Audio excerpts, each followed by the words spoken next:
Hello, everyone.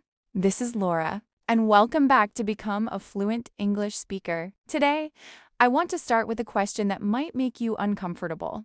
What if the reason you're not fluent in English yet has nothing to do with your intelligence, your memory, or your talent?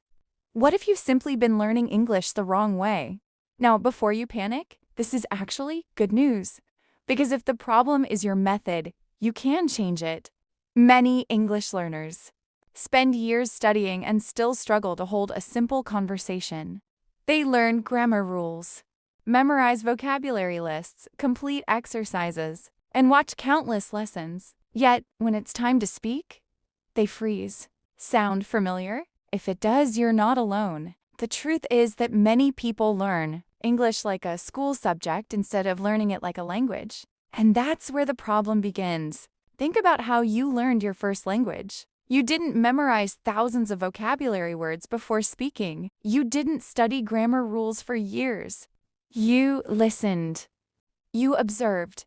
You repeated. You made mistakes.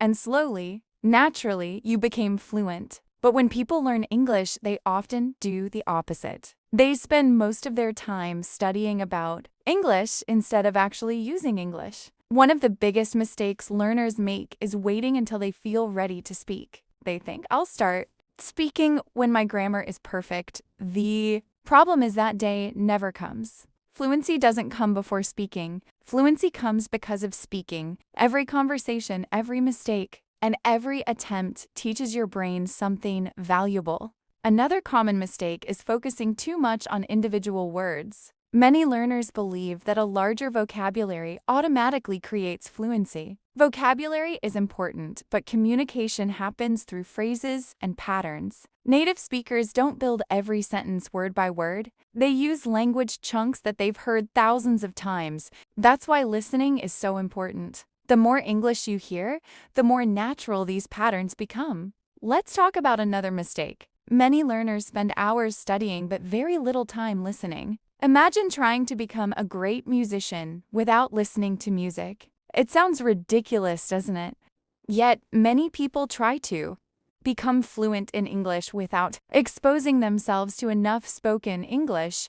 Listening trains your brain to recognize pronunciation, rhythm, and sentence structure. It teaches you how English actually sounds in the real world. Another hidden problem is fear. Fear of mistakes, fear of embarrassment, fear of sounding foolish. This fear keeps many learners silent. But here's something important to remember. Every fluent English speaker was once a beginner. Every confident speaker has made mistakes. In fact, mistakes are not evidence of failure. They are evidence that you're learning. The learners who improve fastest are often the ones who are willing to make mistakes publicly. They understand that progress is more important than perfection. Another mistake is inconsistency. Some learners study English for 5 hours one day and then ignore it for a week. Fluency is built through consistency, not intensity. 20 minutes every day is often more powerful than 5 hours once a week.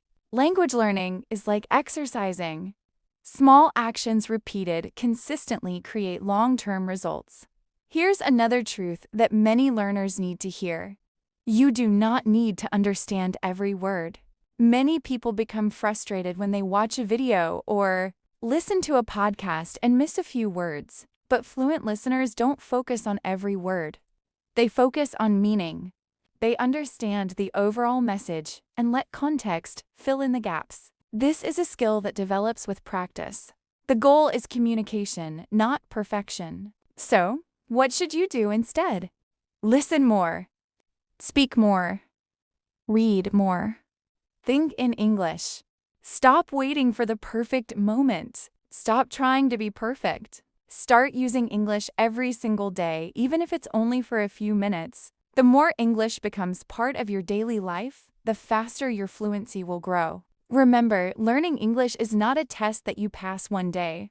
It's a process. Every podcast you listen to, every sentence you speak, every page you read, and every mistake you make is moving you forward.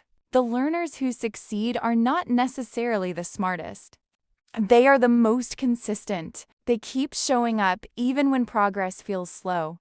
They trust the process, and eventually, the results come. One day, you'll realize that you're understanding more than before. You'll notice that you're speaking with less hesitation. You'll find yourself thinking in English without trying. Those moments may seem small, but they are signs that real fluency is developing. So, if you've been feeling frustrated with your English, don't assume you're the problem. Sometimes the method is the problem. Change the method, stay consistent, and keep moving forward. Now, before we finish today's English listening podcast, I want you to write something in the comments. What is one English learning habit you're going to change after listening to this episode? And if you enjoyed this podcast, subscribe to become a fluent English speaker for more English listening practice, fluency training, communication skills, and self-improvement content. This is Laura, and remember, fluency doesn't belong to the most talented learners. It belongs to the learners who refuse to quit. Keep practicing, keep learning, and keep growing. I'll see you in the next podcast. Keep growing.